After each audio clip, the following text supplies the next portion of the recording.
Nikisimamisha kwa wanawake wawili nikaanza kuuliza wewe ni nani, inawezekana ikawa changamoto kidogo kujua kwamba wao ni kina nani na wamekuja kufanya nini na wajibu wao ni kitu gani.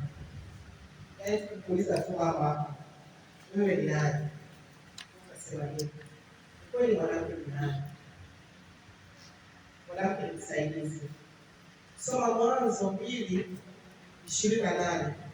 Mungu akasema nitamfanyia msaidizi wa kufanana naye.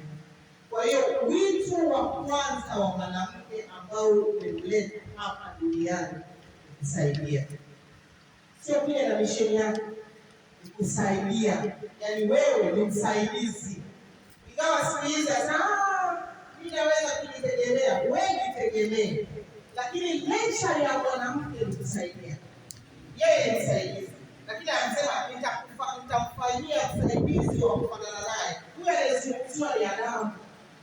Ndio alikuwepo wa kwanza. Lakini wa pili akawa ni Eva ambaye aliambiwa kwamba sasa anakuja.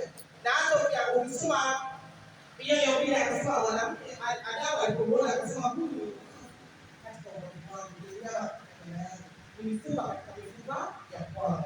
Sasa lazima ndio kusaidia wanaume kwa familia na kwa wakati gani na kwa namna gani. Watu wengi wametolea shuhuda hapa kwamba mimi nilikuwa hivi, nilikuwa hivi. Mimi nimeona kwa hiyo ndio kaka zangu, wajomba zangu, ndio sana bibi yangu. Bibi yangu alikuwa anawaambia wajomba zangu na kaka zangu kwamba sio mimi ili niweze kuokoa familia zetu, niweze kutunza watoto wenu na wake zenu. Lakini sisi kwa tunajua kila ataolewa lazima ajue majukumu yake na wajibu wake. Anatakiwa kufanya kitu gani? Sasa shida iko hivi. Siku hizi watu tunasoma sawa. Biblia inatuambia kwamba usichukue kwa zako. Sio kitu kibaya. Lazima usome. Lakini lazima uwe mwanamke. Ujue wewe ni nani, wajibu wako ni mpaka yako. Na udhaifu wako na uwezo wako, kile ambacho unaweza kufanya, nini ambacho unaweza kufanya. Siku hizi mimi nilikuwa ninashika fedha, sihitaji kuolewa. Siku hizi kuna vitu unaenda tu, kuna adapt mtoto, unaenda kwenye mashine, unapata mtoto. Nikwambie kitu kimoja, waulizi wa single mama watakwambia hakuna kitu cha muhimu hapa duniani kama sauti ya baba kwenye nyumba. Kama hakuna sauti ya mwanamume kwenye nyumba, tunajidanganya. Sio, tunaelewana? Yaani tusijidanganye. Kwa maana Mungu akaweka hivi vitu viwili, mwanamke na mwanamume. Nataka nitolee mfano rais wetu wa Tanzania.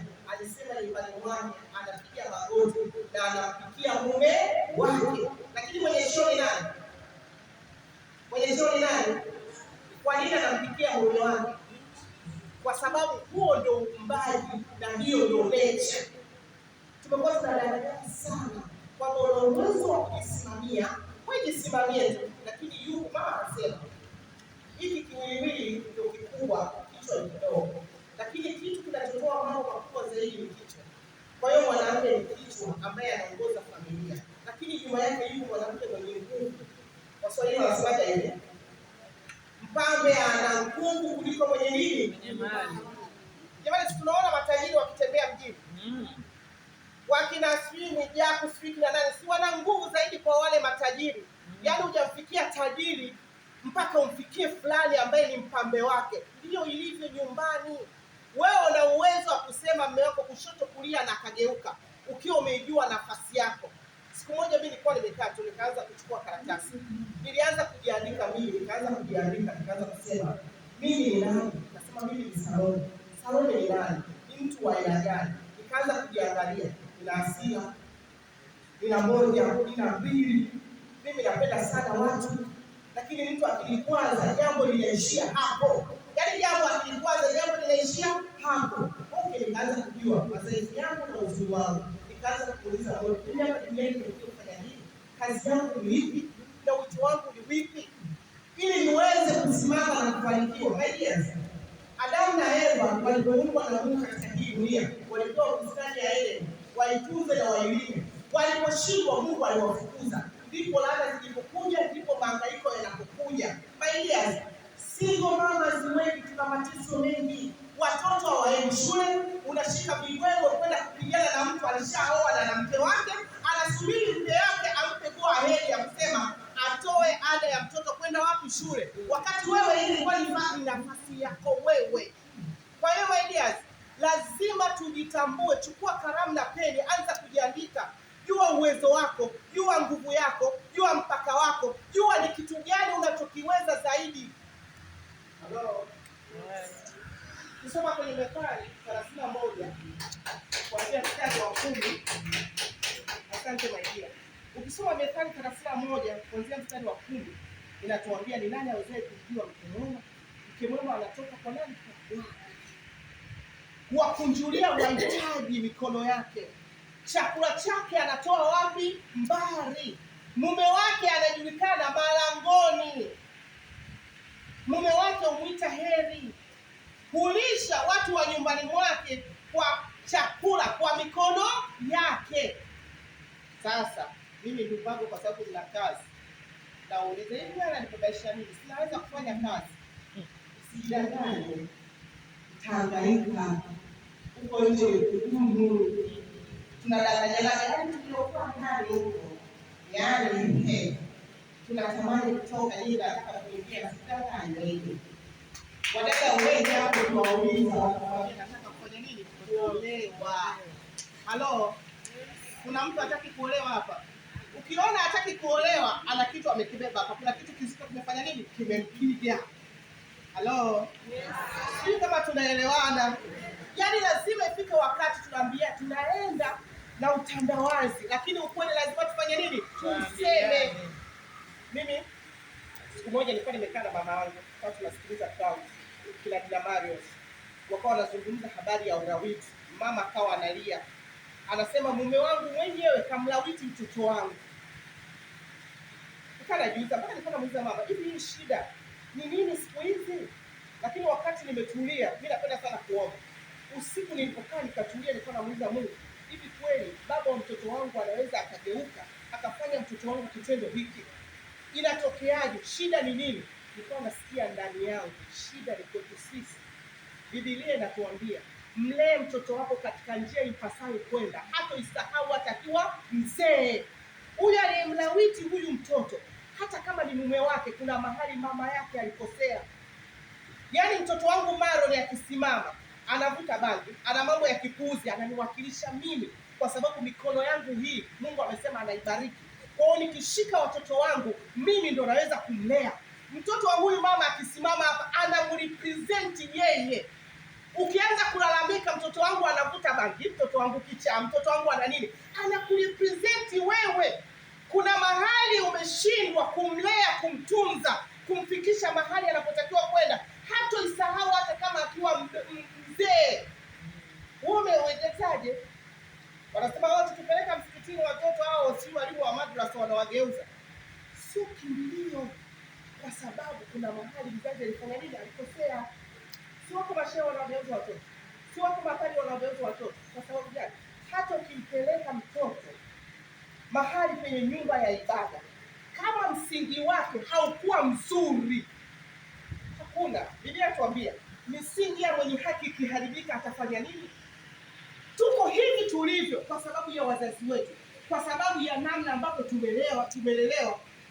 Zamani sisi tukirudi tunaogeshwa pale. Mimi nimekulia kwenye familia ya bibi yangu, watu wengi, kinatengwa chakula hapo, tunakula kuoga, tunapanga mstari kwa bibi yangu. Siku wazungu, kuna watoto wangu wawili, mwingine yuko tu, mwingine kadogo, anajipanga na nani, hadi atakutoa, hadi atakusaidia. Akienda kwa watu anakwambia no, this is my wife, don't touch it. Na mzazi wao, it's okay. Unajua haijazoea kukaa na watu.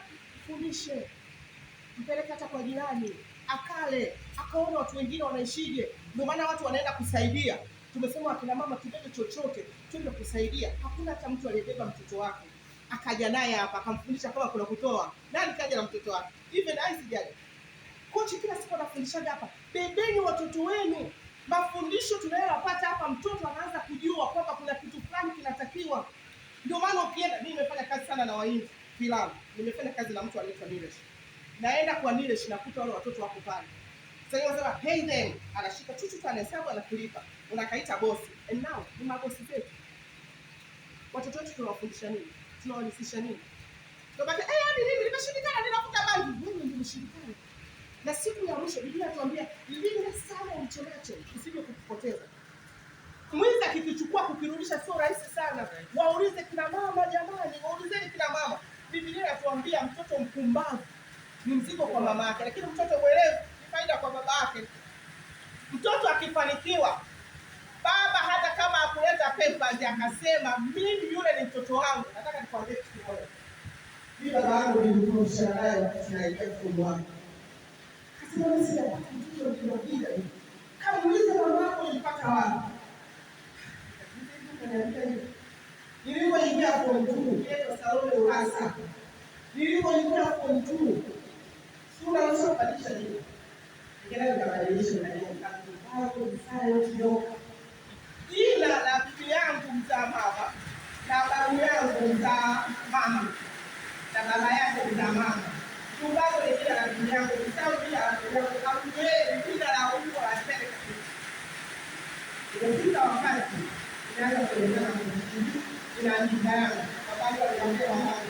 Sisi kama watu ndio tunafanya kutoa kwa kubadilisha na jina. Halo, ndugu. Yaani ukiwa na mtoto wako alieleweki, baba atokezi hata iweje hawezi kutokea. Kwa sababu Mungu hajamuumba mwanamke kulea. Mtu anaachika, anaacha watoto kwa mwanamume, yeye anaondoka. Unategemea nini? Una akili sawa? Mtu ana mtoto, anakaa miezi 4, hajaogesha mtoto, hajui mtoto anakuaje. Mtu anashuhudia, unaona mtoto anaanza kutembea hivi. Kwani kumuogesha mshaharibika, stupid you. Yaani aliyemharibu hana shida bila wewe. Mama, tukizijua nafasi zetu na kuambia masomo wataisha. Yaani tukijua nafasi zetu masomo wataisha. Tukijua nafasi zetu wavuta bangi wataisha. Mimi nataka nikutoe shida nyingine. Mdogo wangu kabisa alikuwa anavuta bangi. Akaingia kwenye nyumba. Alikuwa anaiba vitu vya nyumbani. Baba hakuwahi kulipa hata marais. Kila mama alikuwa anauza vitu vyake. Baba anasema ni mtoto wako. Siku moja nikamwambia mama, yamkini unamuona kama mtabangi. Badilisha namna ya kujiona. Biblia inasema mtu ajionaje na kumwake ndivyo alivyo. Anza kumuona tofauti. Toa sadaka, mwambie Mungu na kushukuru kwa ajili ya mtoto. Umenipa mtoto mwanamume mkamilifu mzuri. Tangu alipoanza kumtamkia mazuri na kuona tofauti amebadilika. Mama wangu alikuwa hata kuna wakati tuambiane ukweli. Yaani mimi nikiwa na hela haimaanishi kumdharau mwenza wangu. Nikiwa nimebariki hata niwe na bilioni 10 atabakia kuwa baba tu no matter what. Hello. Kwa hiyo mimi naomba nishie hapo. Ila naomba nikuachie formula hii. Kafaje kwa faida yako nyumbani. Chukua peni na karatasi. Anza kujiuliza mimi ni nani? Kazi yangu ni nini? Wajibu wangu ni nini? Hapa duniani nimekuja kufanya kitu gani? Ukishajipata hautateseka tena. Yule dada ametoka kutuambia alipojipata hajawahi kudharauliwa tena. Halo. Kuna mtu aliniambia Kanisa wewe, yaani sasa hivi umechoka, sio tena yule, ulikuwa unapiga buti kimini dada, sisi tunakujua. Mungu zako za zamani tunakujua. Yaani toka umekuwa mbokole, umekuwa mjinga, my dear. Wanawake watangazao habari njema ni jeshi kubwa. Hakuna wanawake malaya, ni jeshi kubwa. Nataka nitolee mfano Sumura. Mnamuona namna alivyobadilika. Nilimwona juzi anashuhudia mtoto wake mdogo wa miaka 3, sijui nini. Amempeleka kwenye mashindano ya Qur'ani. Akasema mimi naamka asubuhi nampeleka mtoto wangu amjue kwanza Mungu. Wewe Mungu ana nafasi gani kwenye maisha ya watoto wako? Katoto asubuhi mpaka jioni kanaangalia katuni sasa. Yaani wewe anapenda simu, yaani bila simu wewe unapoteza mtoto wako. Makatuni huko ushoga umejaa hivi. Makatuni huko kuna binuka na sarakasi zimejaa hivi. Wewe uko busy, dada mtoto amekula, mtoto ameoga, mtoto wewe ulimzalia dada. Halo. Nataka nikutolee mfano wa Moshe. Yaani ukiwa na mume wako huna nguvu, kaa chini jitafakari. Sarai alivyoona Hazai akamwambia Ibrahim, mjue huyu mjakazi upate nini mtoto. Wakapata mtoto. Yule mjakazi alivyoanza kiburi, Sarai akawa na yeye tayari akamfukuza. Ibrahim alipokuja juu, Mungu aliingilia kati. Unadhani Mungu aliingilia kati tu bure? Alimwambia tii sauti ya mke wako kama ulivyoitii mara ya kwanza, kwa sababu alikuwa yuko connected na Mungu. Na tunaposema mwanamke ni mlinzi, sasa ngapi unaombea mume wako? Akiondoka asubuhi Mungu akulani, umezidi. Ulikuwa na mchepuko. Jana wewe umekuja kuchunga mchepuko, wewe umekuja kuchunga mumeo. Sisi kama tunaelewana. Hata Mungu aliingilia kati kwa sababu Sara, she was connected with God. Wewe uko connected na nani? Ninaongea sana. Barikiwe.